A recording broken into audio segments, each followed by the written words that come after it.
Good morning, family. Welcome to today's Lessons for Life. Today is Wednesday, September 23rd, 2009, and today we're reading in Chronicles Chapter 21.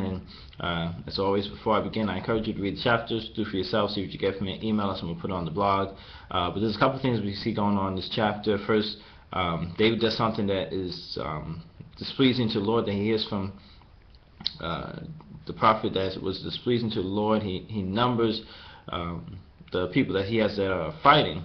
And one of the reasons I believe that this was so displeasing to the Lord, because when he was numbering, or when you number, and this is something we can get for a lesson from, when David was numbering them, he was kind of disconnecting himself from God, because even Joab came to him and said, really it doesn't matter numbers dealing with the Lord, because with the Lord fighting on your side, or on or you being on the side of the Lord, the number that you have with you, it doesn't make a difference. So when you start counting up and taking an evaluation of what you have, you're kind of forgetting that you're in partnership with the Lord.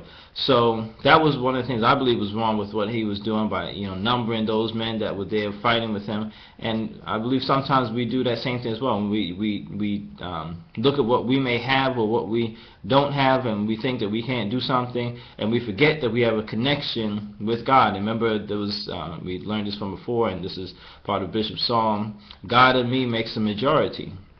And that's something that we need to continue to implant in our minds, or ingrain in our minds, so it's always there, that we're always remembering that we're not doing anything by ourselves, but we're actually doing it in partnership with God, and He's involved with everything that we're doing.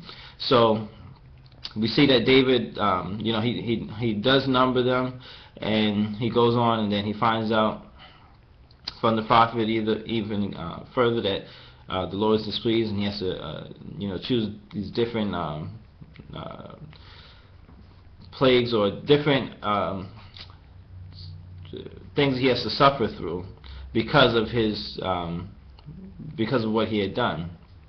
And one other thing that I want to bring up really for Lessons for Life was that God was really punishing the entire children of Israel. But David kind of steps up to the plate and says, well, you know what, it wasn't them, it was me. I was the one that went ahead and numbered the children of Israel. And that was something else I admired even of what David had done. I want to bring up for Lessons for Life, of when you really step up to the plate and take responsibility for things that you have done. Even it could be something that you don't want to necessarily take responsibility for, but realize that you did it, and you have to go through the consequences or the punishment or whatever it is, and don't try and pass it off on someone else or share the blame, but take it for yourself. And that's the best way that you can learn from your own mistakes, when you actually take credit for the mistake that you made, so that way you can suffer what you have to suffer this time, but then make it better and do it better the next time. So I admire that about David, that he took credit for what he had done, and didn't want all of the children of Israel to have to suffer for his error. And that's what I want to share with you for today's Lesson for Life. Create yourself a wonderfully blessed day today, and we'll talk again tomorrow.